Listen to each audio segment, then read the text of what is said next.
본 방송에서 제공하는 투자 정보는 투자 판단에 대한 조언입니다. 방송에서 제공하는 주식의 가치, 가격 상승 및 가격 하락에 대해서는 방송사에서 보장하지 않습니다. 시청자 여러분 안녕하십니까. 오늘장 내일장 2부 출발하도록 하겠습니다. 2부에서는 이제 종목 이야기 좀 자세히 나눠보도록 하겠습니다.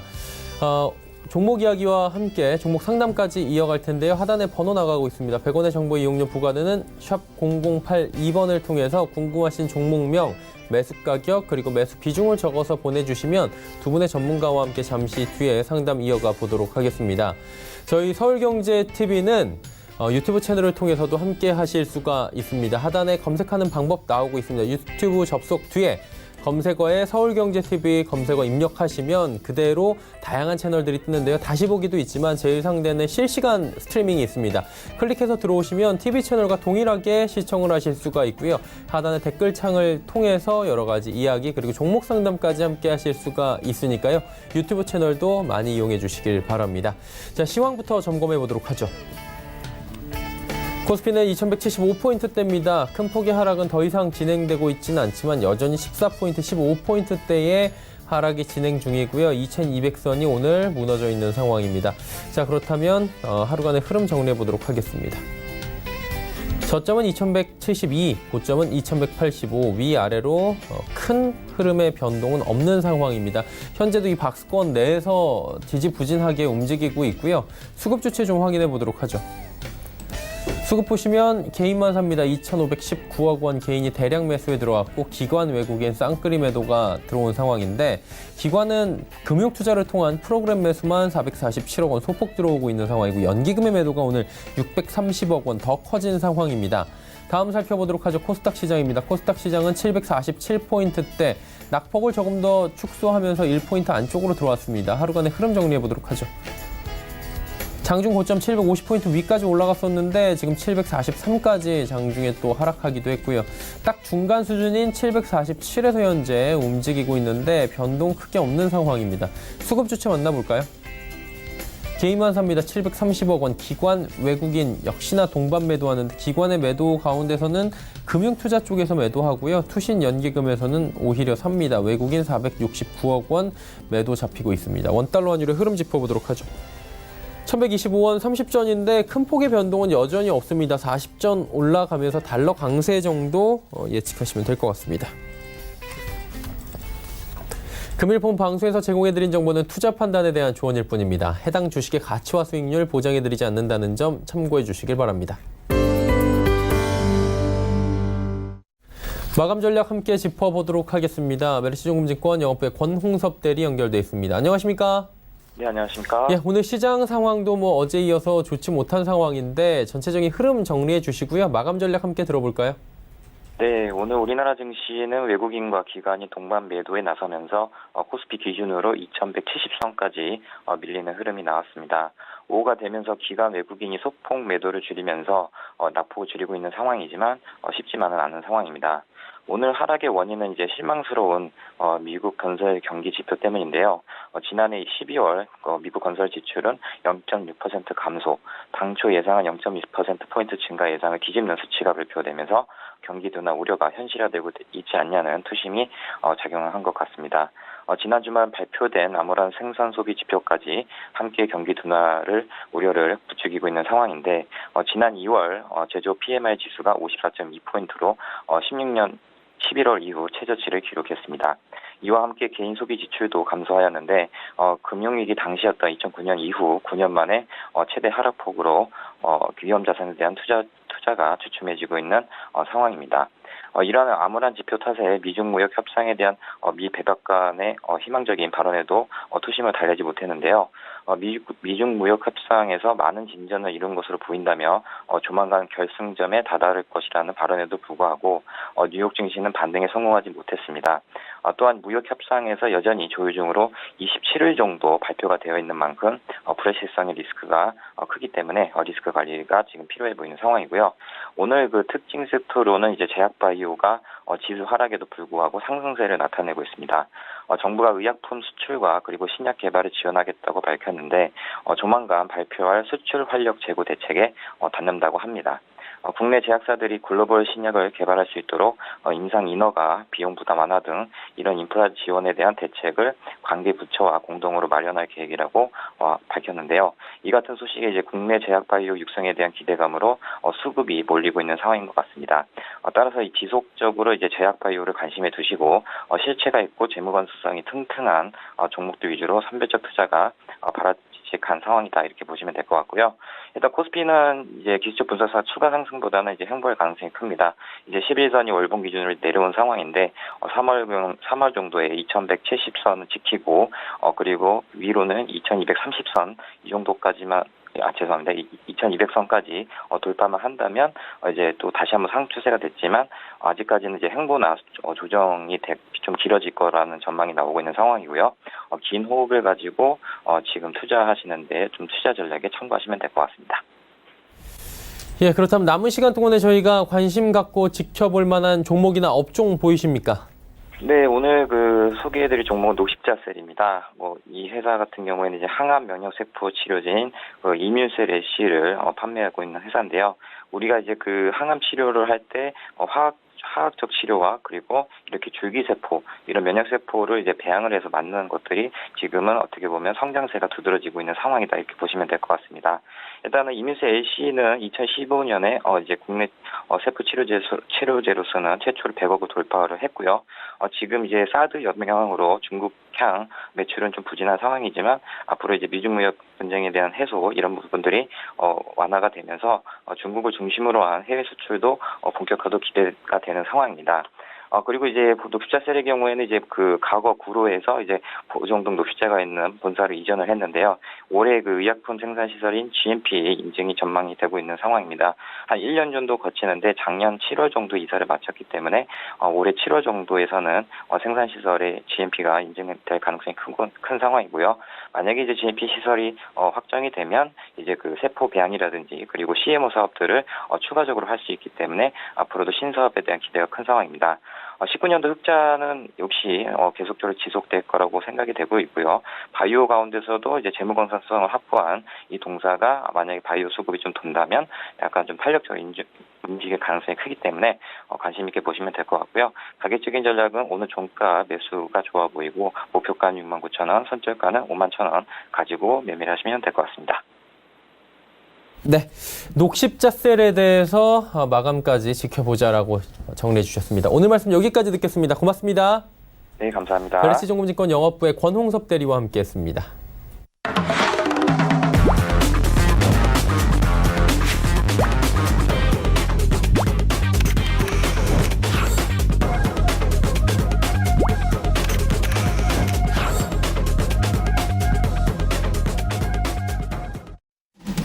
오늘 시장 내일장 2부 함께하고 계십니다. 레벨업 트레이딩 타임 시간 본격적으로 출발합니다. 두 분의 전문가 소개해 드리도록 하겠습니다. 루이스행 플로이 김태성 이사 서울경제TV 김영철 스타와 함께합니다. 두 분 어서 오세요. 네, 안녕하세요. 네, 시장 상황이 최근에 좋지 못하지만 그래도 좋은 종목들 두 분께서 선별해 오셨다고 하는데요. 하나하나 이야기 들어보도록 하겠습니다. 이사님부터 들어볼까요? 네, 오늘 시장이 굉장히 변동성이 큰 상황인데요. 일단 이럴 때는 종목을 선택과 집중을 해야 되니까 또 오늘 5종목 제가 이제 상세하게 좀 말씀드려보도록 하겠습니다. 첫 번째 종목으로는 CJ 제일제당이라는 기업을 가지고 왔는데요. 제가 아마 이 시간에 계속해서 좀 한번 말씀드렸던 기업입니다. 최근까지는 좋은 모습을 보였다가 앞선 한 1주에서 2주 정도 전부터 계속해서 지금 조정을 받고 있는 기업인데 이 CJ 제일제당 같은 경우에는 HMR이라고 하죠. 이제 간편식에 대해서 이제 점유율을 굉장히 크게 가져가고 있는 기업이고 최근에 미국의 슈완스라고 하는 냉동 피자 업체를 인수를 했습니다. 이 슈완스라는 냉동 피자 업체를 인수했다라고 한다는 건 이 CJ 제일제당에 피자를 팔겠다라는 의도라기보다는요. 이제부터는 우리나라에 국한되어 있던 이 HMR 간편식이죠. 이제 비비고 시리즈를 미국 시장에서 팔겠다라는 의지로 좀 볼 수가 있겠습니다. 하지만 이 기업을 인수하는 데 들어간 자금이 이 18년도 4분기, 19년도 1분기 재무제표에 녹아들다 보니까 그에 따른 단기적으로 조금은 부정적인 이 실적이 나올 가능성이 높다라는 이야기 때문에 최근 CJ 제일제당의 주가는 좋지 못한 모습을 보이고 있습니다. 그렇다라고 한다면 역발상적으로 생각을 해보면 지금 CJ 제일제당이라는 기업을 살 수 있는 좋은 매수의 찬스가 아닐까라는 이야기하고 또 일맥상통하게 될 수 있거든요. 그래서 지금 조정 시에 CJ제일제당 같은 경우에는 저는 매수를 해도 괜찮다라는 이야기를 드리겠고 18년도 4분기, 19년도 1분기 좋지 않은 실적에 대한 기저효과로 인해서 앞으로 조금 더 빠르게 회복할 가능성이 굉장히 높고 예전에는 국내 시장에 국한되었던 이 상품이었다라고 한다면 북미 시장까지 진출한 이상 외형 성장은 필연적이다. 그렇기 때문에 재무제표에 굉장히 긍정적일 가능성이 높고 그렇다라고 한다면 주가도 한 번 더 레벨업 될 가능성이 높다라는 관점에서 CJ제일제당 오늘 종가 기준으로 매수하시는 게 저는 가장 좋다라는 이야기를 드리겠습니다. 고요. 매수하신 분들은 목표가를 전 고점 영역대로 좀 잡아드리도록 하겠습니다. 일단 단기적으로는 35만 원대를 목표가로 잡아드리겠고 만약에 매수를 했는데 밀렸을 경우에는 손절선을 제가 굉장히 짧게 잡아드렸는데요. 지금 31만 5천 원을 손절선을 잡아드렸습니다. 현재 가격이 32만 원인데 31만 5천 원이 이탈되면 즉 5천 원만 더 내려가면 그때는 손절하자라는 이야기를 드리면서 손절선을 굉장히 짧게 목표가는 높게 잡아드렸고요. 일단 CJ제일제당 같은 경우에는 변동성이 그렇게 큰 기업은 아닙니다. 시장의 변동성이 커진 상황에서 우리가 일부러 고의적으로 뭐 이렇게 변동성이 큰 종목을 접근하는 것보다는 이렇게 역발상으로 변동성이 조금은 적은 기업을 참여를 하시는 것이 오히려 더 좋다라는 관점에서 CJ제일제당 말씀드리도록 하겠습니다. 그 다음으로는 쇼박스를 가지고 왔는데요.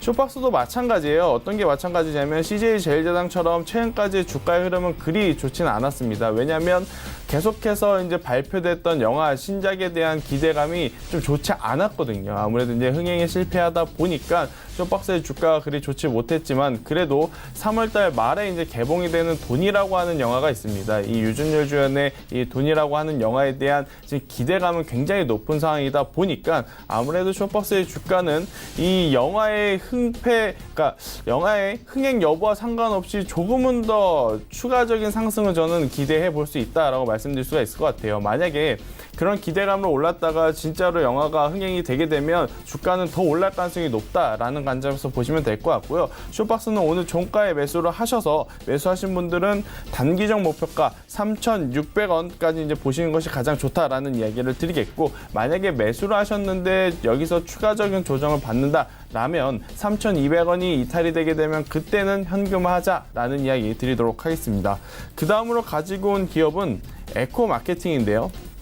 에코마케팅 최근에 굉장히 좋은 퍼포먼스를 보이고 있죠. 아무래도 이제 동영상 유튜브나 이런 네이버 TV 같은 이런 이 넷플릭스 영상 같은 거 앞에 아마 영상을 시청하시기 전에 5초짜리, 7초짜리, 12초짜리 광고를 보신 분들이 굉장히 많으실 것 같아요. 지금 에코마케팅은 그 광고를 전문적으로 만드는 기업이다라고 말씀드릴 수가 있을 것 같은데 최근에 이쪽 사업에 대한 확장성, 성장성이 굉장히 유망하다 보니까 관련 기업들이 좋은 모습을 보이고 있습니다. 대표적인 주제는 아무래도 이제 제일기획이라든지 이런 기업들이 굉장히 좋은 모습을 보이고 있다 보니까 에코마케팅, 즉 광고 마케팅 관련 기업들에 계속해서 외국인과 기관의 러브콜이 쏟아지고 있다 보니까 주가가 좋은 모습을 보이고 있다라고 보시면 될 것 같습니다. 하지만 이 기세는 앞으로도 조금 더 저는 지속될 가능성이 높습니다. 아무래도 이제 우리가 많이 보는 게 이 휴대폰, 모바일 이제 동영상 어플들이다 보니까 그 동영상 앞에 붙는 광고의 매출은 계속해서 증가할 가능성이 높다라고 말씀드릴 수가 있겠고요. 에코마케팅은 오늘 종가에 매수를 하시는 것이 가장 좋고 목표가는 2만 원을 설정드리겠고 이게 조정을 받을 경우에는 15,000원이 이탈이 되게 되면 그때는 손절하자라는 이야기를 한번 드려보도록 하겠습니다. 자, 그 다음은 위닉스를 가지고 왔습니다. 자, 위닉스 최근에 이 미세먼지 때문에 굉장히 지금 또 각광을 받고 있고 또 이 미세먼지가 하루아침에 끝나지 않을 가능성이 굉장히 높아졌습니다. 예전 같은 경우에는 이 미세먼지 관련주들이 테마성으로 움직이면서 하루 이틀만 움직이고 그 다음부터는 장기간 또 조정을 받는 모습을 보였는데요. 이제는 미세먼지를 이 테마적인 종목, 테마적인 업종, 테마적인 섹터로 보기에는 이제는 좀 우리도 고민을 해봐야 될 때다라고 좀 말씀드릴 수가 있을 것 같습니다. 아무래도 이제 사회적 이슈가 이제 커지다 보니까 이 미세먼지 관련주들 이제 실적이 받쳐주는 기업에 한해서 저는 계속해서 주가가 우상향을 할 가능성이 높다라고 보는데요. 많은 기업 중에 역시나 위닉스 같은 경우에는 굳이 공기청정기를 제외하더라도 최근에 스타일러라든지 이제 건조기라든지 다양한 제품의 포트폴리오가 이미 구비되어 있기 때문에 비수기라고 할 수 있는 1분기, 2분기에도 매출이 저는 재작년보다 더 좋게 나올 가능성이 높다라고 보고 있습니다. 그래서 위닉스 우리가 이제 관심 가져야 하는 기업 중에 하나다라고 말씀드릴 수가 있겠고요. 위닉스 같은 경우에는 지금 당장 사자라는 이야기보다는요, 조금 더 기다렸다가 16,000원 이하로 내려올 때까지, 지금 16,000원까지 내려왔는데요, 조금 더 내려올 때까지 기다렸다가 매수를 하시는 것이 좋다라는 이야기를 드리겠고, 16,000원 이하로 내려와서 접근을 하신 분들 같은 경우에는 목표가는 18,000원을 제시해 드리도록 하겠습니다. 이제 18,000원이 돌파하게 되면 그때는 2만 원을 봐도 되지만, 위닉스가 그렇게만 움직임이 활발한 기업은 아닙니다. 그래서 조금은 긴 호흡 관점으로, 중장기 관점으로 본다면 충분히 18,000원을 넘어서 2만 원까지도 갈 수 있다라는 이야기를 드리겠고요. 또 위닉스가 여기서 이제 추가적인 조정을 받는다면 이번에도 손절가를 굉장히 짧게 잡아드렸는데 15,000원이 이탈이 되게 되면 그때는 손절하자라는 이야기를 드리도록 하겠습니다. 자, 그 다음 종목은 키움증권, 증권주를 좀 가져왔습니다.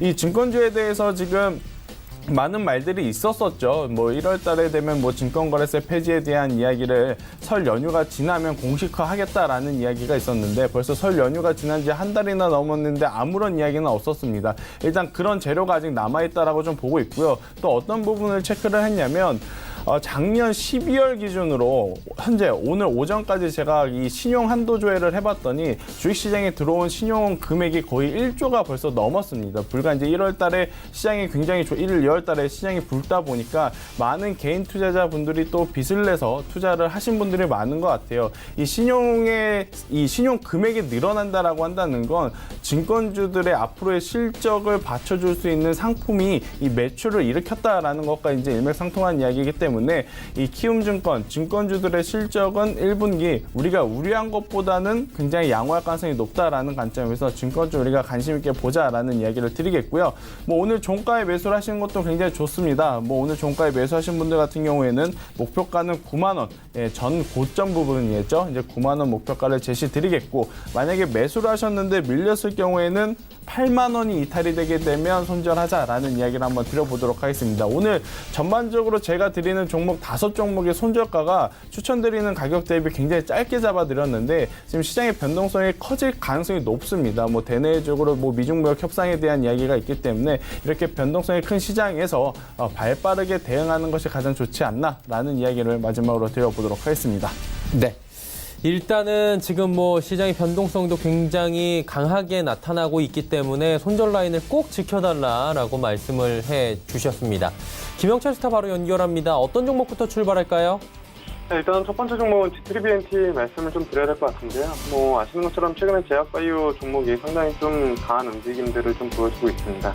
누차 계속 뭐 말씀을 드렸지만 3월달 그리고 5월달에 양학회가, 그러니까 암학회랑 종양학회 두 개가 있는 그런 부분들인데, 이게 사실 제약바이오로에서 이제 뭐 학회로 치면은 뭐 약으로 굳이 비교를 하자면은 뭐 월드 시리즈 같은 그런 격이다라고 보시면 좋을 것 같고요. 과거에는 MWC, CES가 IT 업계의 화두와 그다음에 이제 그 향후 전망들을 좀 내다볼 수 있는 그런 부분들이었고, 거기에서 이제 새로운 신기술이나 아니면 부품들 이런 부분들이 시장에 영향을 상당히 크게 미치는 그런 부분들이었다라고 하면은, 최근 한 2년, 3년 전부터는 확실히 이 임상종양학회랑 그다음에 암학회 요 부분들이 시장에 화두로 떠오르는 그런 모습들이다라고 보시면 좋을 것 같고요. 아마 2월 28일이죠. 그때 이제 그 초록이 이제 발표가 되면서 참가하는 기업들 이러한 부분들이 이제 리스트에 나왔고, 어제 3월 첫 거래일부터 제약바이오 종목들이 상당히 좀 강하게 움직임을 보여주고 있는 그런 상황이다라고 보시면 좋을 것 같고요. 뭐 제약바이오 쪽에서 신고가 치는 종목들이 분명히 나온다라는 거는 뭐 이쪽 시장에 다시 한번 수급이 들어온다라는 부분들, 뭐 대표적으로 제넥신, 바이로메드, 한올바이오파마 이런 것들이 신고가 내지는 신고가 부근에서 다시 한번 뭐 돌파 시도를 하는 그런 상황이다라고 보시면 제약바이오 쪽 충분히 좀 관심을 가져야 되지 않나 이렇게 좀 보고 있고요. 그래서 그 중에서 그나마 좀 바닥권에서 좀 부담이 없이 들어가볼 만한 게 GTBNT다라고 이제 좀 보고 있는데, 안구건조증 치료제 임상 모멘텀을 좀 가지고 있습니다. 작년 11월이었나요? 이 제약 쪽 그 리서치 데이터에서 가장 좀 진화되어 있는, 그러니까 좀 수준이 높게 개발되어 있는 그 안구건조증 치료제 GTBNT 물질, 후보물질에 대해서 이제 언급이 된 그런 상황이고, 요거 말고도 공공기관 백신, 그러니까 공공기관 대상으로 백신 공급하는 YF팜을 인수를 하면서 캐시플로우도 좀 괜찮게 만들어 나갈 수 있는 그러한 부분들을 좀 가지고 있다라고 보시면 좋을 것 같고요. 그 다음에 한올바이오파마가 아마 안구건조증, 이게 이제 증권사에서 대부분 그 신약을 한 1조 원 정도 가치로 보고 있는 것 같은데, 스테비엔티 같은 경우에는 그거보다 더 좀 나은 물질이다라고 이제 시장에서 언급됨에도 불구하고 지금 뭐 전체 시총이 7,600억밖에 되지 않기 때문에 충분히 업사이드가 나올 수 있다라고 이제 좀 보고 있습니다. 그래서 목표가는 일단은 한 35,000원 직전 고점 수준 돌파를 하면은 추가적으로만 4만원, 5만원 볼 수 있는 그런 부분들인데 35,000원 일단은 뭐 잡고 대응을 해야 되지 않을까 이렇게 좀 보고 있어서 목표가는 35,000원. 손절가는 뭐 개인적으로는 이 종목은 손절하기보다는 모아가야 된다라는 뭐 관점 하에 25,000원 좀 말씀을 드려보도록 하겠고요. 두 번째로는 NHN 엔터테인먼트입니다. 최근에 이 종목 역시 10월 30일 이후에 주가 거의 더블 가까이 올라와 있는 그런 상황인데, 그가 이제 주가가 좀 눌려 있었던 부분들을 금융사업 쪽에 대한 부분들로 좀 성과를, 비게임 쪽에 대한 매출, 이러한 부분들이 증가가 된다라는 부분을 좀 볼 수가 있을 것 같습니다. 그러니까 금융 쪽 수익이 증가된다라는 부분들인데, 이거는 이제 뭐 대표적으로 페이커에 대한 부분들이다라고 보시면 좋을 것 같습니다. 그래서 이쪽에 대한 부분들이 최근에 뭐 핀텍스나 아니면은 여러 가지 이제 관련된 사업 규제들, 이런 부분들이 조금 풀려나갈 수 있는 그런 기대감을 충분히 좀 가지고 있는 그런 상황이고, 그리고 과거에는 사실 뭐 보드게임이나 웹게임 이런 게임에 치중되어 있었던 부분들이 실질적으로 NH 엔터테인먼트 뉴스 보시면 아시겠지만 이게 매출 1조 돌파에 가장 크게 기여를 했었던 건 아무래도 이제 페이코의 거래 대금이 이제 증가되면서 그 부분들이 좀 나타났다라고 보시면 좋을 것 같고요. 그리고 계속 모바일 쪽 신작이 없었던 그런 부분들인데, 그러니까 부진했었던 부분들인데, 이쪽 신작에 대한 출시도 좀 증가될 수 있는 그런 상황이다라고 이제 좀 보시면 좋을 것 같습니다. 그리고 앞서 말씀드린 것처럼 페이커에 대한 부분들이 NHN 엔터테인먼트에 대한 주가를 좀 재평가할 수 있는, 그리고 실질적으로 재평가가 일어나고 있는 그런 상황이기 때문에, 최근에 뭐 거래량도 터지고 좀 많이 올라오긴 했지만, 충분히 좀 가져갈 만한, 모아갈 만한, 그리고 신규로 들어가 볼 만한 그런 종목이다라고 이제 좀 보고 있어서, 목표가는 10만원, 손절가는 7만원 잡고 대응하시면 좋지 않을까, 이렇게 지금 보고 있고요. 그 다음에 말씀드릴 종목은, 네이버입니다.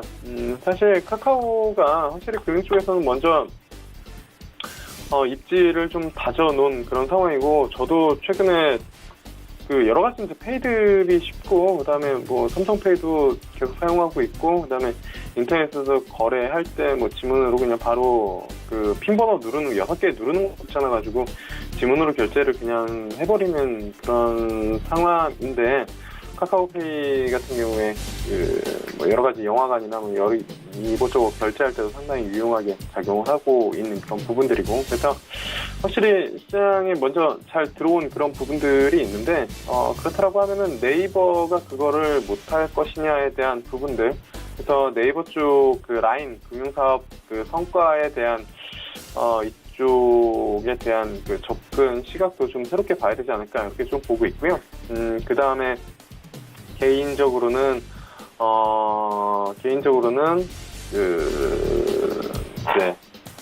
그 네이버 쇼핑에 대한 그 모멘텀이 상당히 좀 크다라고 이제 좀 보고 있는 그런 상황입니다. 네이버 쇼핑 쪽이, 그러니까 최근에 이제 뭐 위메프나 아니면 쿠팡, 그다음에 티몬 뭐 이런 쪽 그 인터넷 여러 가지 그 쇼핑 사업자들이 늘어나고 있는 그런 부분들인데, 거기에 이제 들어가 있지 않는 대부분 상품들은 과거에 이제 옥션이나 뭐 이런 쪽, 지마켓 이런 쪽에서 이제 뭐 구매를 했었고요. 근데 요즘 같은 경우에는 내가 살 상품들 후기도 봐야 되는 그런 부분들이고, 여러 가지 이제 하기 위해서 당연히 그냥 네이버 녹색창에다 이제 검색을 하죠. 그래서 이제 후기 같은 거나 아니면 상품 비교, 가성비 이런 부분들은 다나와가 확실히 좀 더 전문적이고, 그래서 이제 다나와라는 종목들도 이제 지속적으로 좀 언급을 드렸었는데, 조만간 좀 신고가가 나올 수도 있는 그런 상황인데, 네이버는 또 다른 컨셉인 것 같습니다. 그러니까 네이버가 확실히 그 인터넷 시장, 검색 시장을 가지고 있다 보니까, 뭐 쇼핑해보신 분들은 아실 겁니다. 그러니까 옥션에 들어가가지고 내가 살 제품을 검색을 해서 나온 가격과 네이버에서 검색을 해서 가장 최저가를 타고 들어갔을 때 똑같은 오픈마켓 사업자라도 가격이 다르다라는 부분들, 물론 이제 카드 할인이나 아니면 여러 가지 쿠폰이 이제 좀 더 상이하게 적용을 하면 비슷하거나 아니면은 오픈마켓 사업자가 더 쌀 수는 있겠지만 검색을 통해서 들어가는 부분들이 그냥 뭐 별다른 추가적인 혜택 없이 봤을 땐 확실히 가격 차이가 이제 단돈 몇천 원, 또 인터넷 쇼핑하시는 분들은 또 단돈 몇천 원 싸게 사는 거 되게 좋아하시죠. 그래서 그런 부분들 본다라고 하면은 네이버 쪽의 이 쇼핑 정보 검색 이 경로를 지배하고 있다는 거는 상당히 좀 의미가 있다라고 이제 좀 보고 있습니다. 그래서 앞서 말씀드린 것처럼 라인 금융 쪽이랑 그다음에 전자상거래 부분에 대한 새로운 가치가 부각이 될 수 있다라고 이제 좀 보고 있고, 상대적으로 주가도 뭐 카카오가 시장에서 워낙 관심을 가졌을 때 상대적으로 좀 후회됐었다가 최근에 올라오고 있는 그런 과정이기 때문에 저는 관심을 가져볼 만하다 이렇게 좀 보고 있습니다. 그래서 목표가는 16만 원, 손절가는 12만 원 또 대응하시면 좋지 않을까 이렇게 좀 보고 있고요. 그 다음에 말씀드릴 종목은 제이콘텐츠라는 기업입니다. 마찬가지로 시장에서 이제 카카오와 네이버를 봤을 때 주시장에서 어쨌든 카카오를 더 선호하는 부분들이고, 저도 이제 카카오에 대해서 이제 네이버보다는 카카오를 더 많이 말씀을 드렸었던 부분들이고, 제이콘텐츠랑 그다음에 그 스튜디오 드래곤을 봤을 때 뭐 압도적으로 예능이나 아니면 여러 가지 컨텐츠, 그리고 실질적으로 케이블 채널을 가지고 있는 채널 개수, 이러한 부분들을 보더라도, 물론 이제 JTBC 같은 경우도 JTBC4까지 있는 그런 부분들이지만 또 사실 그렇게 많이 알고 있지는 않죠. 근데 그 스튜디오 드래곤 같은 경우에는 여러 가지 이제 CJ 쪽 채널을 확실히 포션을 가지고 있는 그런 부분들이기 때문에 그쪽에서 영향을 줬었던 그런 부분들인데, 제이 컨텐츠가 어쨌든 이번엔 좀 변화를 시도를 하려는 그런 부분들을 좀 가지고 있는 것 같습니다. 이 필름몬스터라는 제작사를 인수를 해서 어쨌든 CJ E&M이 스튜디오 드래곤 가지고 있는 것처럼 필름몬스터가 어떻게 보면 제이 컨텐츠의 스튜디오 드래곤이 될 수도 있는 그러한 좀 제작사로 커갈 만한 그런 부분들을 좀 인수를 했다는 점에서 개인적으로는 좀 긍정적으로 평가를 하고 있고요. 그 다음에 이제 텐트폴 드라마 제작을 시작을 했다는 점도 저는 괜찮게 보고 있는 그런 상황입니다. 그리고 이번에 어쨌든 이게 직접 제작은 아니더라도 그 팬성이나 여러 가지 했을 때 스카이캐슬이라는 드라마를 확실히 뭐 케이블 시청률 1위를 찍었다라는 거에서는 개인적으로는 의미가 있다라고 이제 좀 보고 있고요. 그래서 JTBC 같은 경우에도 충분히 그쪽에 영향을 좀 가져갈 수 있는 그러한 이제 부분들이다라고 이제 좀 보고 있습니다. 그리고 주가도 이제 하방 경직성 5,000원대면은 충분히 좀 다졌다라고 이제 좀 보고 있는데, 항상 실적을 작년 1년간 실적을 지속적으로 실망스럽게 내놨기 때문에 시장에 기대감이 많이 없는 그런 상황입니다. 근데 그렇기 때문에 지금 주가 수준이다라고 하면은 뭐 접근이 가능하지 않을까 이렇게 좀 판단을 하고 있어서 제이 컨텐츠들이 충분히 좀 관심을 가져볼 만하다 이렇게 좀 보고 있습니다. 그래서 목표가는 한 6,000원 정도 잡으시면 좋을 것 같고요. 손절가는 4,800원 정도 잡고 대응하시면 좋지 않을까 이렇게 좀 보고 있습니다. 그리고 마지막으로 5번째 종목은 SK 하이닉스인데요. 이 종목 거의 한 2달째 말씀을 드리고 있는 것 같은데, 지난주에 아마 말씀을 드렸던 것 같습니다. 지난주에 분명히 이게 VOD로 떠져 있겠죠. 지난주에 이게 횡보가 좀 길어졌는데, 아무리 봐도 IT 쪽이 먼저 한 번 더 치고 나갈 힘은 없어 보일 가능성이 좀 있어서, 지난주에 만약에 72,000원 쪽으로 깨지면서 거래량 터지고 음봉 좀 떨어지면은 땡큐하고 분할로 좀 매수를 해보자라고. 사실 지난주에 뭐 깨진 미리 이제 하락한 그런 부분들도 아닌데, 저기서 만약에 치고 올라가지 못하면 분명히 한번 털고 가는 부분들이 나타나기 때문에 그렇게 미리 말씀을 드렸었는데, 마침 목요일날 음봉으로 한 5% 정도 하락이 나왔습니다. 뭐 이유는 뭐 매번 들었었던 내용입니다. 디램 가격 가지고 추가적으로 반등이 어렵네, 어쩌네 이야기들이 나온 그러한 이제 부분들이고, 그러한 이제 이슈로 인해 가지고 한번 이제 주가를 툭 눌러줬는데, 이유가 아니면 땡큐하고 매수를 해야죠. 75,000원에서도 매수하자고 말씀을 드렸고, 이거 삼성전자도 4만원, 3만원대도 말씀을 드렸었던 부분들이고, SK 하이닉스도 65,000원, 6만원대에서도 지속적으로 좀 말씀을 드렸기 때문에, 지금 이 가격이면은 땡큐 하고 매수를 해야 된다라고 말씀을 드리는 거고요. 뭐 깨지기 전에 지난주에 만약에 하락 나오면, 그리고 하락이 나오면 그냥 하락이 나오는 게 아니라 분명히 거래를 터지면서 음봉 하나 나올 텐데, 그럼 땡큐하자고 매수 말씀드렸기 때문에 뭐 오늘장 이 가격이면 충분히 단기적인 저점 나왔다라고 이제 좀 보고 있고요. 말씀드린 것처럼 영업이익 50% 감소해도 PER 10배 정도밖에 되지 않는, 지금 PER 4배입니다. 4배. 그러면 10배밖에 되지 않으면 도대체 어떤 주식을 사야 되는지 저는 모르겠다고 계속 말씀을 드리고 있는 그런 상황이기 때문에 SK하이닉스 마지막 종목으로 다시 한번 말씀을 드리도록 하겠습니다. SK하이닉스까지 말씀을 해주셨습니다. 단기 접근 종목들 살펴봅니다.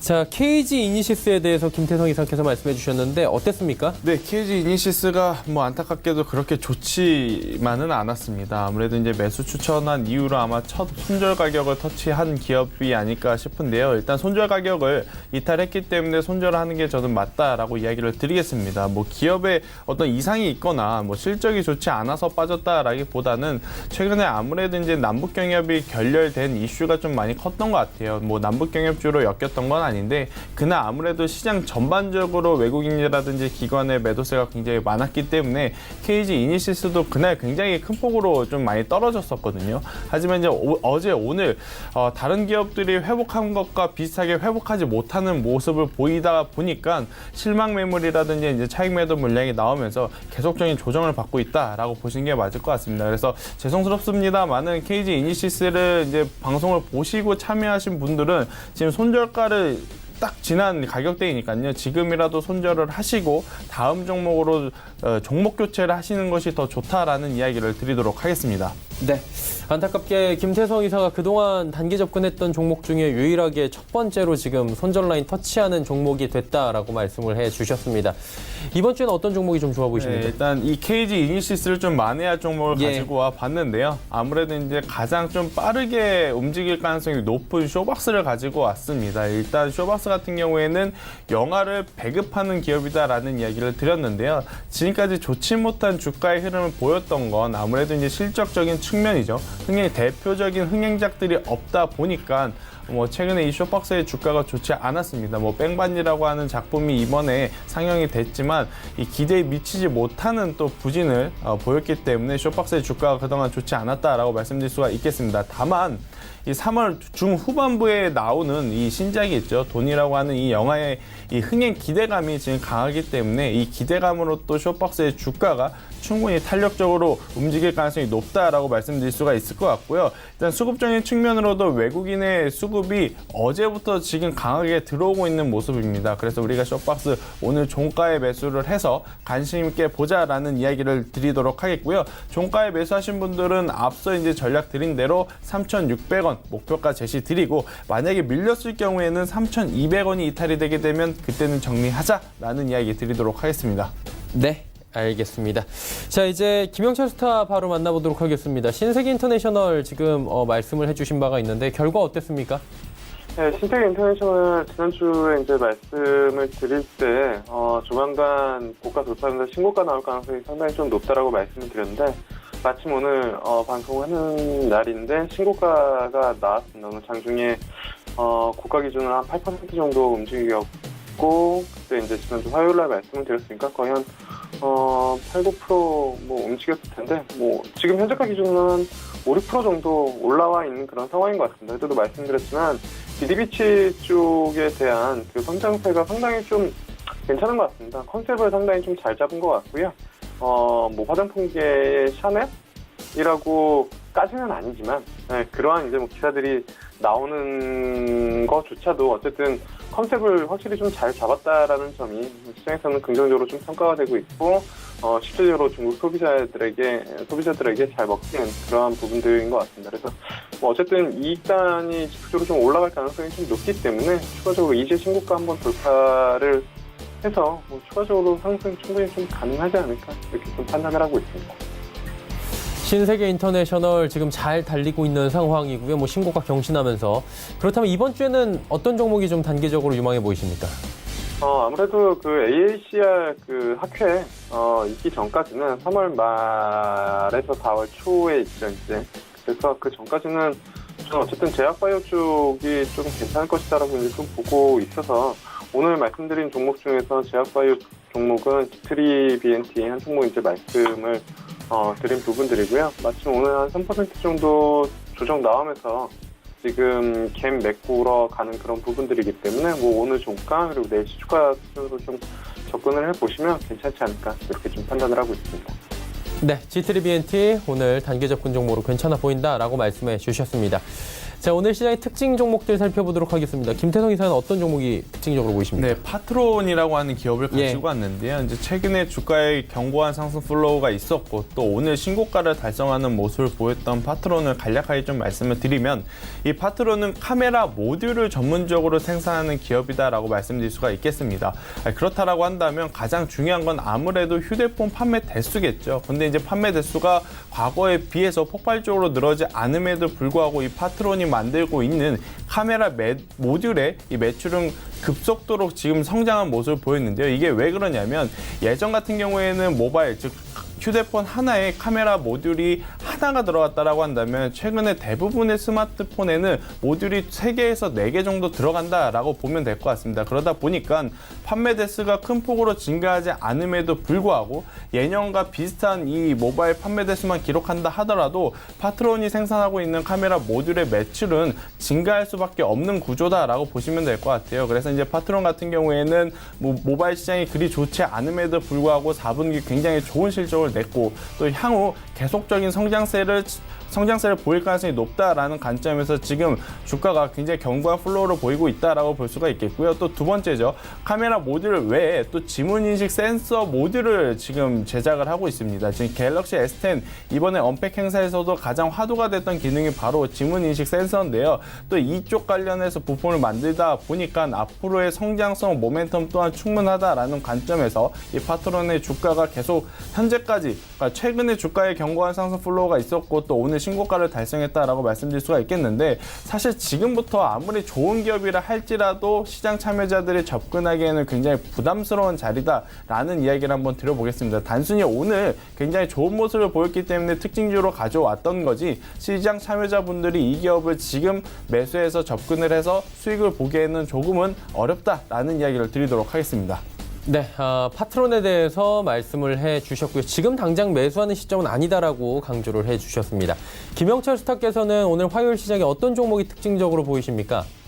저는 바이로메드가 특징적인 종목으로 보이고 있는 그런 상황인데요. 말씀드렸지만 메지온이 최근에 2월 28일 날이죠. 신고가를 기록을 했고 최근 1월부터 85,000원대까지 12만원대니까 거의 한 달 반 만에 50% 정도 상승을 좀 보여줬고 한올바이오 파마 같은 경우에도 일단은 지금 오늘장에 신고가가 나왔네요. 그리고 음봉으로 내려오긴 했지만 그리고 말씀드린 것처럼 지금 이 바이로메드 같은 경우에도 오늘장에 한 2.3% 정도 신고가가 나온 그런 부분들인데 이게 제약바이오 쪽 움직임, 제약바이오뿐만이 아니라 어느 업종이건 신고가가 나오는 그 업종이 확실히 시장 주도주로 부각이 되는 그런 부분들이고 현재 시장 주도주로 확인할 수 있는 가장 쉬운 방법 중에 하나인 그런 상황인데 지금 제약바이오 쪽에서 그냥 일부 재료나 아니면은 시총 작은 종목들이 뉴스에 의해서 신고가 나온 게 아니라 시장에서 관심을 많이 받고 있고 시총 사이즈가 어느 정도 되는 그런 종목들이 일단은 신고가 나온다라는 건 확실히 이쪽에 대한 관심이 높다라는 부분들을 보여준다라고 이제 좀 보고 있어서 저는 어쨌든 제약바이오 쪽 지속적으로 좀 관심을 가져야 된다라는 관점 하에서 바이로메드 오늘 특징 종목으로 뽑아왔습니다. 네, 이제 종목 상담 바로 이어가 보도록 하겠습니다. 첫 번째 종목부터 바로 출발해 보도록 하죠. 2340번님께서 신풍제약 8,100원에 비중 40%, 손절가가 궁금하다 하셨습니다. 손절가 어떻게 잡는 게 좋을까요? 네, 일단 신풍제약 같은 경우에는 지금 뇌졸중 치료제가 임상 2상에 돌입한다라는 이야기가 있으면서 최근에 굉장히 좋은 모습을 보였는데요. 일단 매수가 기준으로 현재가를 보니까 수익증이시더라고요. 그래서 이제 저는 조금 더 보유를 했으면 좋겠다라는 이야기를 드리겠고요. 만약에 신풍제약이 추가적인 조정을 받는다라고 했을 때는 8,200원이 이탈이 되게 되면 그때는 빨리 현금화, 그냥 수익 실현하시는 게 굉장히 좋다라는 이야기를 드리도록 하겠습니다. 근데 최근에 제약바이오주들의 굉장히 좋은 매기스, 즉 외국인과 기관의 러브콜이 쏟아지고 있는 만큼 신풍제약도 조금 더 올라갈 가능성이 높다라고 보시면 될 것 같습니다. 그래서 재차 올라간다라고 한다면 8,800원부터 분할 매도를 해보시는 것이 어떨까라는 이야기를 한번 드려보도록 하겠습니다. 네, 알겠습니다. 신풍제약에 대한 가격 전략 제시를 해주셨고요. 다음 종목 상담 바로 이어갑니다. 이번엔 1696번님의 에이스테크 5,600원에 비중이 높습니다. 절반 종목 상담 부탁드립니다 하셨네요.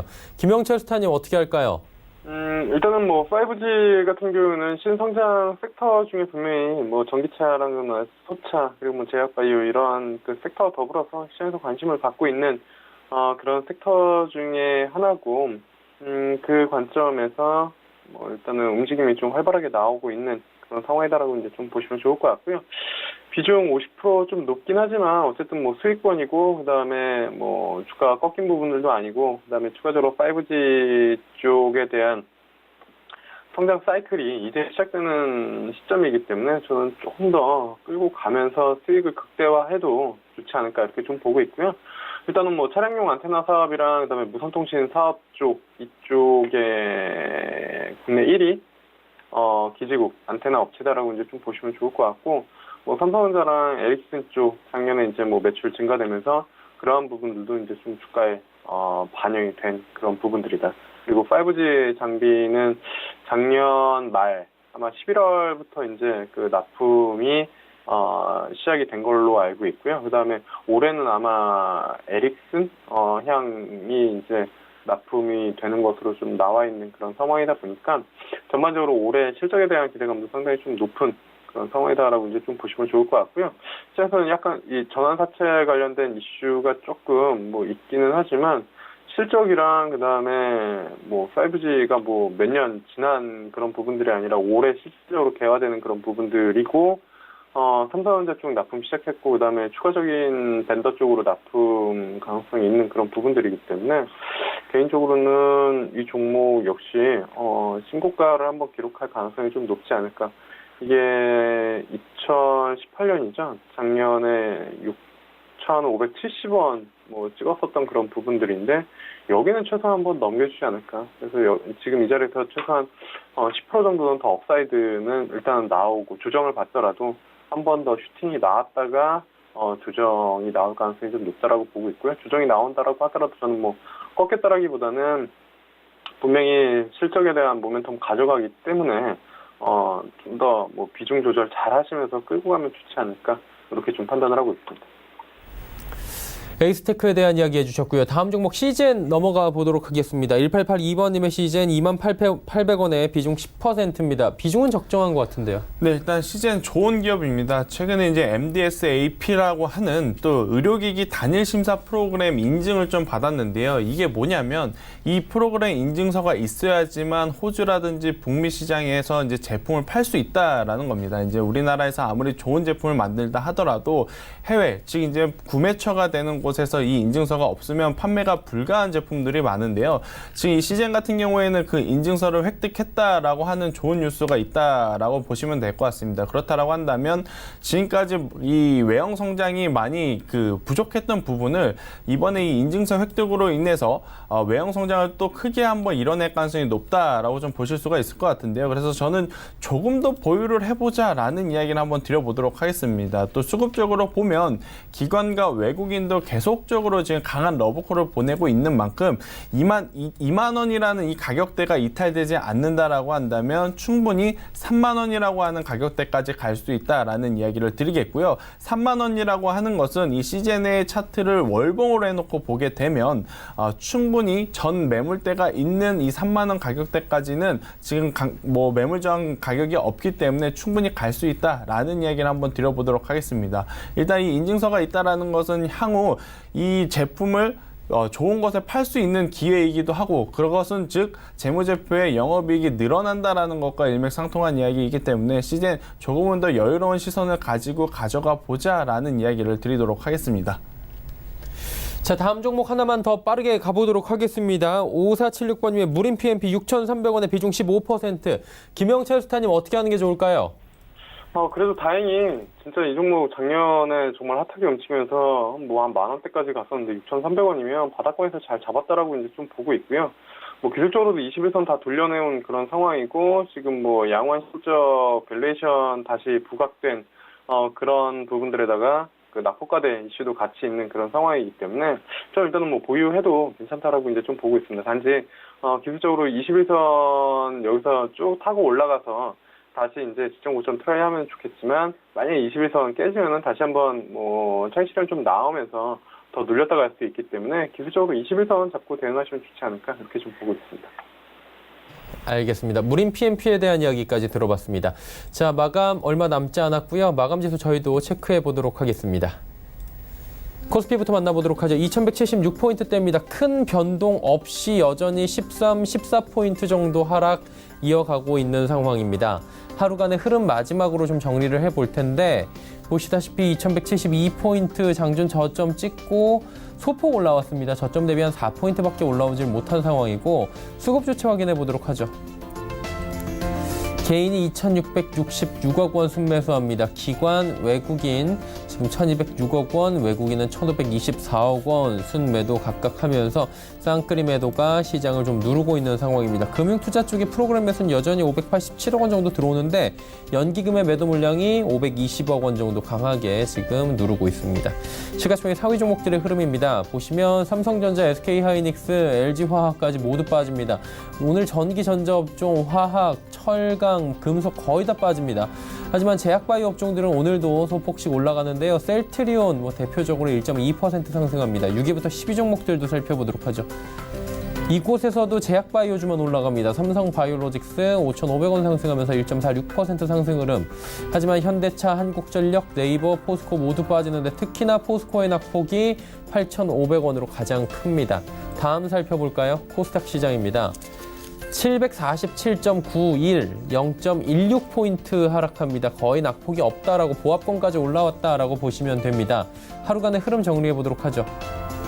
보시다시피 751 고점 찍고 쭉 빠지면서 743까지 밀렸습니다. 그리고 저점 찍고 지금 보합권 쪽으로 계속해서 조금씩 올라오면서 지수 회복하는 상황인데 시간이 끝나는 부분이 조금 장 마감하는 시간이 좀 야속하네요. 수급 주체 만나보도록 하죠. 개인만 삽니다. 716억 원. 일단 오늘 상승에서 하락장으로 변환이 되면서 개인들이 매수에 들어왔고요. 기관 외국인 182억 원, 외국인은 414억 원 팔고 있습니다. 기관 투자자는 지금 거래소는 상이한 흐름을 좀 보이는데 거래소는 금융투자가 사고 투신 연기금이 팔았는데 코스닥은 정반대입니다. 금융투자가 205억 원 팔고 투신 연기금이 118억 원, 연기금은 150억 원 각각 순매수를 하면서 일단 시장을 좀 끌어가고 있는 상황입니다. 시가총액 상위 종목들의 흐름 보시면 일단 제약바이오 업종들은 오늘도 선방합니다. 셀트리온 헬스케어 1.68% 올라가고요. 신라젠도 상승폭을 줄이긴 했지만 여전히 빨간불 300원 상승 마감 예상됩니다.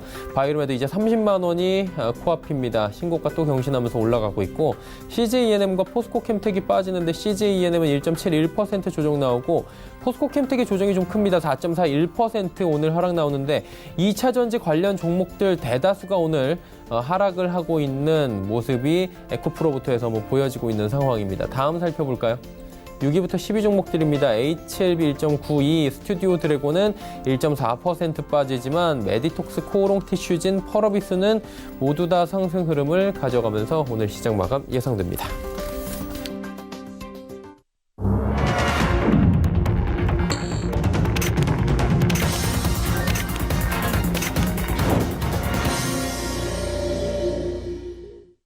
네, 시장 모두 마감이 됐습니다. 정확한 지수 나오기 전에 오늘 시장에 대한 흐름 정리해 보도록 하겠습니다. 이사님 어떻게 보셨습니까? 네, 일단 오늘은 굉장히 좀 아쉬웠던 하루가 아닐까 싶습니다. 아무래도 일단 전날 코스닥 같은 경우에는 굉장히 좋은 모습을 보였는데 그 흐름을 그대로 이어갈 듯한 모습을 보였습니다만은 그래도 어제에 비해서 조금 약한 모습을 보였다라고 보시면 될 것 같고요. 코스피는 계속해서 실망 매물, 차익 매도 물량이 외국인과 기관 쪽에서 지금 나타나면서 오늘 그리 좋지 못한 하루를 보냈다라고 말씀드릴 수가 있을 것 같습니다. 일단 수급적으로 보면 지금 거래소와 코스닥 시장이 완전히 정반대의 모습을 보여주고 있는데요. 일단 외국인은 동일한 포지션입니다. 외국인은 동일하게 거래소도 코스닥도 모두 매도 포지션을 취하고 있는데 일단 기관 투자자의 움직임이 조금은 심상치 않다라고 그래야 될까요? 일단 거래소에서는 기관 투자자들 중에서 금융투자만이 매수를 하고 연기금과 투시는 지금 매도를 하고 있고요. 또 코스닥 같은 경우에는 반대로 금융투자가 매도를 하고 그 물량을 투신과 연기금에서 지금 받아주는 모습을 보이고 있는데요. 그렇다면 이렇게 볼 수 있는 거죠. 아무래도 이제 단기적인 성향이 강한 지금 금융투자 같은 경우에는 내일이나 내일 모레 최근에 또 과하게 빠진 반도체의 단기적인 반등을 좀 이용하는 매매를 하려는 모습을 보이고 있다라고 좀 우리가 예상을 해볼 수 있을 것 같고요. 또 코스닥 시장에 들어오는 기간의 매수는 역시나 제약바이오가 앞으로 조금 더 강한 힘을 유지할 가능성이 높다라는 것을 오늘 보여주지 않았나라는 이야기를 한번 들려드리도록 해보겠습니다. 네. 시장에 대한 이야기 나눠봤고요. 김영철 스타와도 잠시 이야기 나눠보겠습니다. 시장 어떻게 보셨습니까? 저는 개인적으로는 오늘 시장 조금은 제 생각이랑은 좀 다르게 움직였다라고 이제 판단하고 있는데요. 물론 이제 시장 뷰랑 전략이 모두 맞는 건 아니지만 저는 남북경협주가 오늘 하루 정도까지는 더 쉬어가면서 저기에 있는 수급들이 제약바이오로 더 들어올 것이라고 생각을 했거든요. 근데 역시 뭐 시장이 그렇게 쉽지 생각대로 움직이는 건 아니다라는 거를 개인적으로 다시 한번 생각을 했고요. 그리고 남북경협주 쪽으로 걸고 있는 기대감이 확실히 좀 많이 있구나라고 생각을 했습니다. 물론 이제 한 3거래일 정도 조정, 그러니까 첫날 28일 날 거의 후장 들어와가지고 깨지고 그다음에 월요일 날 반등 시도했다가 오늘 한 번 더 사실은 좀 나오면 저도 개인적으로는 좀 관심 있게 다시 한번 조금씩 소량으로 좀 접근을 해볼 수 있지 않을까라고 생각을 했는데 그렇게 생각하는 투자자들이 상당히 좀 많았다라는 게 한 5%대 반등을 좀 보였다라는 부분들이고요. 만약에 아난티를 중심으로 남북경협주들이 조금 더 깨졌으면 제약바이오가 오늘 한 번 더 튀어오를 수 있었지 않았나. 물론 이제 일부 종목별로 움직임이 나타났지만 어제의 상승세만큼보다는 오히려 최근에 많이 못 움직였었던 바닥권에 있는 뭐 셀바이오텍이나 아니면은 기타 뭐 그다음 많이 조정을 받았었던 메디톡스 뭐 이런 종목들 물론 이제 휴젤이 어제 움직였으니까 그 움직임이 좀 나왔겠지만 그쪽이 그래서 개인적으로 남북경협주들이 움직인 게 시장에 역시 자금은 아직도 풍부하고 저쪽 테마스액을 보고 계신 투자자분들도 아직도 많구나라는 부분들을 하나 느꼈고요. 그 다음에 마찬가지입니다. 수차가 조금 더 조정을 받을 줄 알았는데 오늘 전기차 차익 실현 나오는 대신에 수차. 그래서 시장은 크게 그렇게 보면 좋을 것 같습니다. 그러니까 전기차랑 수차랑 서로 수급이 왔다 갔다 한다라고 보시면 좋을 것 같고 그다음에 남북경협이랑 제약바이오 이렇게 짝을 지어놓고 뭐 투자 전략 세우면 뭐 이게 계속 맞는 부분들은 아니지만 당분간은 이러한 패턴이나 이러한 컨셉이 좀 먹힐 수 있겠다라는 생각을 개인적으로 좀 하는 그런 시장이었다라고 말씀드려보도록 하겠습니다. 네, 두 분과 함께 시장에 대한 이야기 나눠봤습니다. 루이스 앤 클로이 김태성 이사, 서울경제TV의 김영철 스타와 함께했습니다. 고맙습니다. 네, 감사합니다. 지수 정리합니다. 코스피는 0.52% 빠지면서 2179.23포인트에 거래 마감했습니다. 코스닥 살펴보도록 하죠. 코스닥은 0.02% 빠지면서 747.95포인트에 거래 마감했고요. 원달러 환율도 종일 큰 변동은 없었습니다. 0.6원 60전 올랐네요. 1125원 50전에 거래 마감했습니다. 시장의 이슈 정리해드리는 시간이죠. 김동섭의 마켓뷰 출발합니다.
안녕하세요.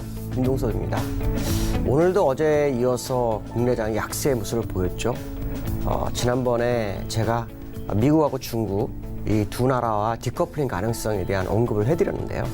어제 미국이 하락하면서 오늘 우리나라도 영향을 받고 있습니다. 오늘 시장의 모습을 보면 외인들이 시장을 방향성을 제시한다. 아마 그 얘기를 해드렸을 거예요. 외인들이 오늘 1,560억 현물을 매도하고 프로그램 매도도 일부 나왔다가 일단 다시 들어가는 모습이긴 하지만 어쨌든 외인들의 행보가 시장의 방향성을 흔들었죠. 거기에 기관까지 매도를 참여합니다. 자, 이 모습을 보면 외인과 기관이 쌍끌이 매도 장세다 뭐 이런 생각을 할 수 있죠. 개인만 시장을 방어하죠.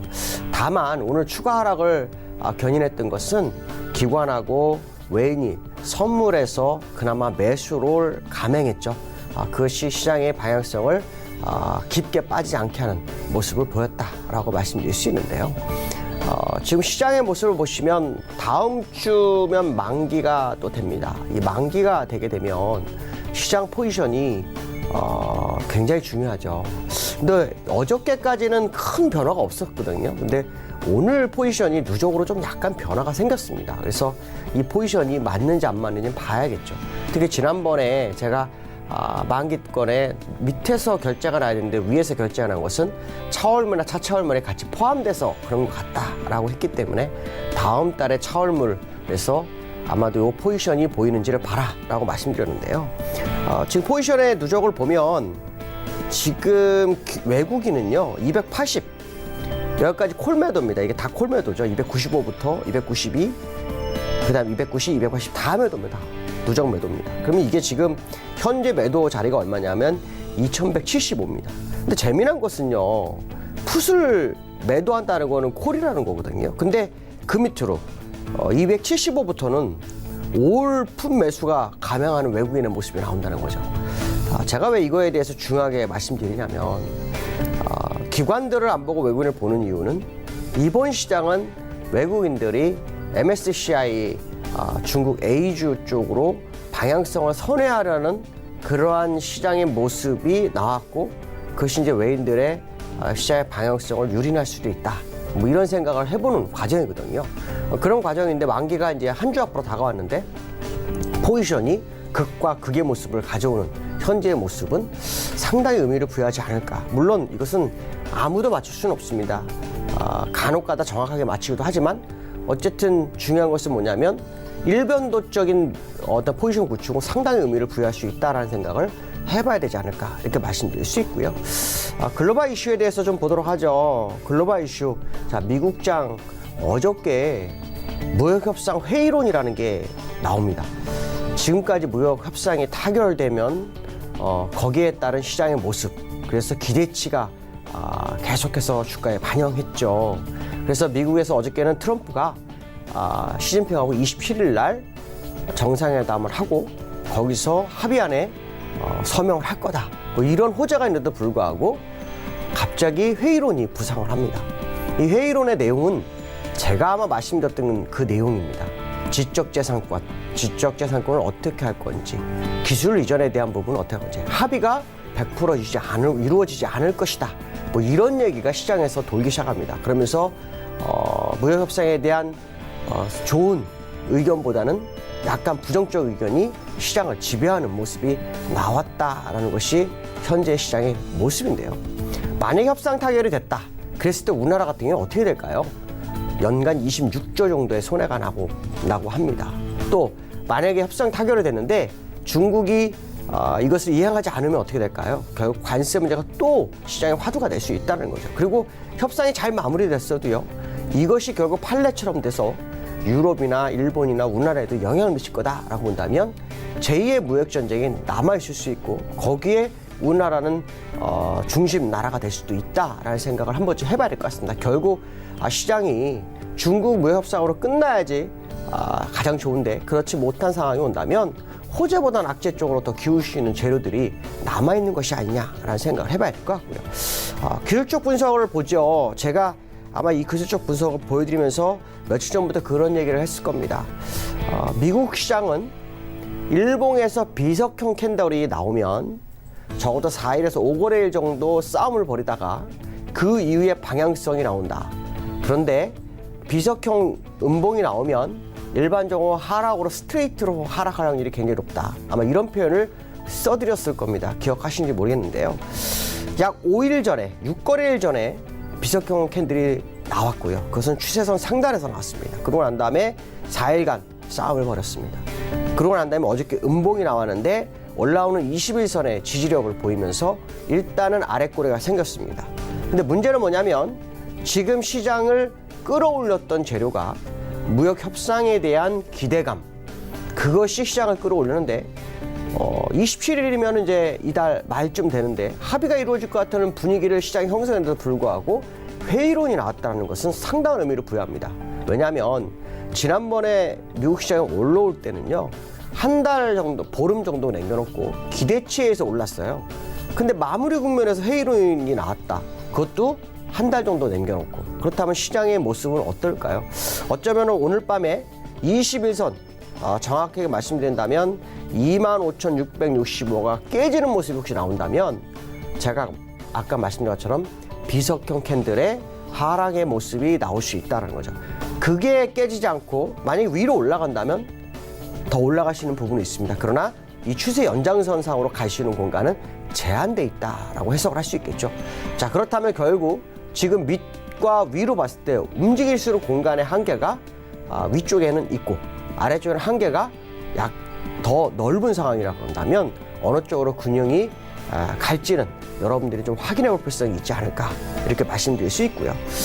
월봉 차트 상으로 보시면 참 재미난 게 뭐냐면 어쩌면 이게 헤드앤숄더가 아닐까라는 생각을 해봅니다.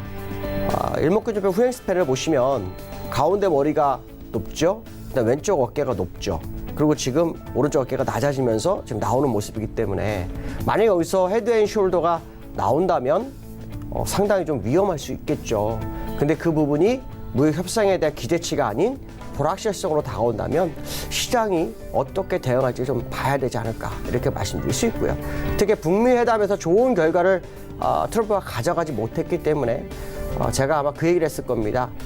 내치와 외치, 내치에서 실패해서 외치에서 뭔가 승부를 보려는 트럼프가 입장에서는 상당히 부담이 되고 있죠. 특히 미국 내에서는 스캔들에 대한 부분이 아직도 남아있기 때문에 이 부분이 미국 시장의 불확실성을 더 키울 수도 있겠다라는 생각을 해봐야 될 것 같습니다. 자, 두 번째 이슈는요, 국내장과 연결되는 부분입니다. 세계 신용평가 기관 무디스 아실 거예요. 3대 신용평가사 피치, 또 S&P, 무디스. 자, 이 무디스에서요, 국내 경제 상황에 대해서 경고장을 날립니다. 국내 경제 GDP를 2.1%로 제한하죠. 근데 중요한 것은 뭐냐면 수출과 내수가 모두 문제 있다. 이렇게 표현을 했습니다. 사실 제가 좀 좋게 표현했죠. 무너지고 있다라는 표현을 쓰고 있습니다. 근데 중요한 것은 이 수출과 내수가 무너지는 부분이 우리가 실제로 어저께 제가 뉴스에서도 잠깐 얘기를 해드렸어요. 어떤 얘기를 해드렸나요? 반도체 시장 계속 마이너스 되고 있죠. 그렇기 때문에 삼성전자의 역할이 굉장히 중요할 것 같다. 이런 얘기를 했습니다. 근데 이 반도체는 우리나라가 무역 흑자를 낼 때 가장 핵심적인 요소였다라는 거죠. 근데 반도체가 무너집니다. 그럼 결국 수출이 무너지는 게 맞죠. 내수도 상당히 어려운 상황입니다. 자, 이런 부분을 감안한다면 무디스의 이 평가가 시장에 상당한 의미를 부여할 수 있지 않을까라는 생각을 해봐야 되겠죠. 어떤 거를 부여할까요? 저는 다른 거는 모르겠습니다. 세계 3대 신용평가회사에서 국내 경기에 대해서 이런 경고장을 내밀었을 때 우리나라 시장의 주포가 누굽니까? 외국인이죠. 외국인의 행보가 어떻게 될지 그들의 심리를 굳게 하거나 불확실성을 제공할 수 있지 않을까 이런 생각을 좀 했습니다. 그렇다면 외국인들이 지금 그렇지 않아도 중국의 MSCI로 움직이려는 모습이 나오는데 무디스가 국내 경제 상황에 대해서 경고장을 날린다면 외국인들이 우리나라에서 공격적 매수를 할 수 있을까? 여기에 대한 의문점을 좀 가져야 되지 않을까라는 생각이 좀 들었습니다. 자, 그 얘기는 국내 시장이 오르고 싶지만 오를 수 있는 여건이 만들어지지 못하고 있다라는 거죠. 자, 그런 상황에서 국내장이 제가 어떤 얘기를 했죠? 2236포인트를 돌파하지 못한다면 결국은 밀릴 것이다. 그렇기 때문에 이익 실현을 해야 되는 그런 상황이 아니겠느냐라는 표현을 썼죠.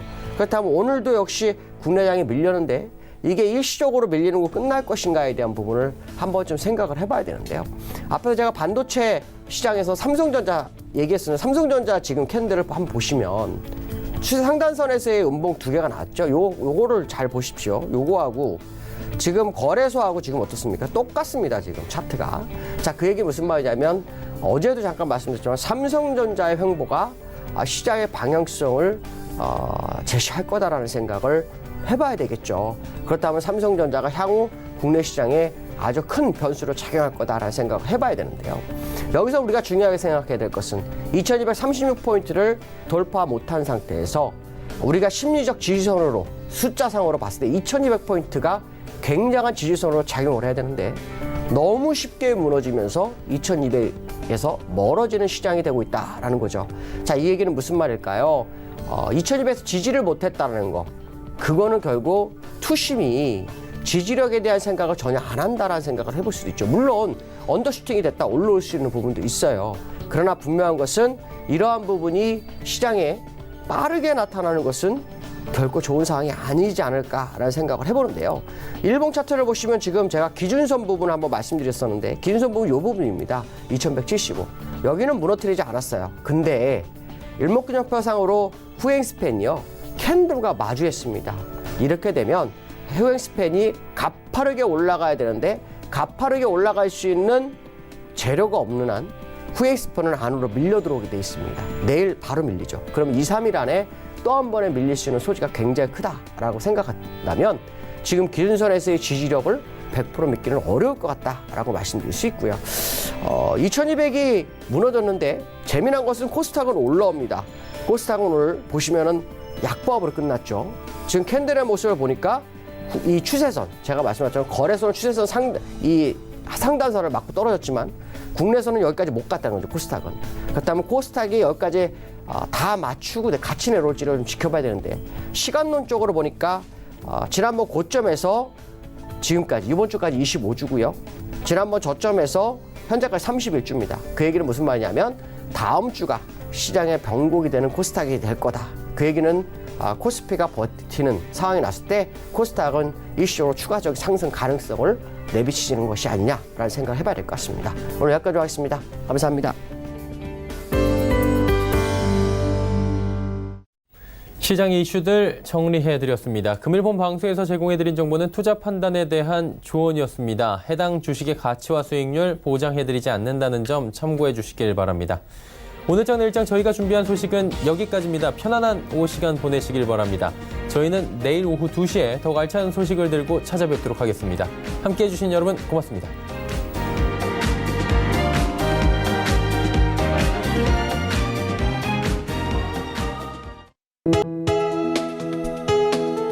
본 방송에서 제공하는 투자 정보는 투자 판단에 대한 조언입니다. 방송에서 제공하는 주식의 가치, 가격 상승 및 가격 하락에 대해서는 방송사에서 보장하지 않습니다.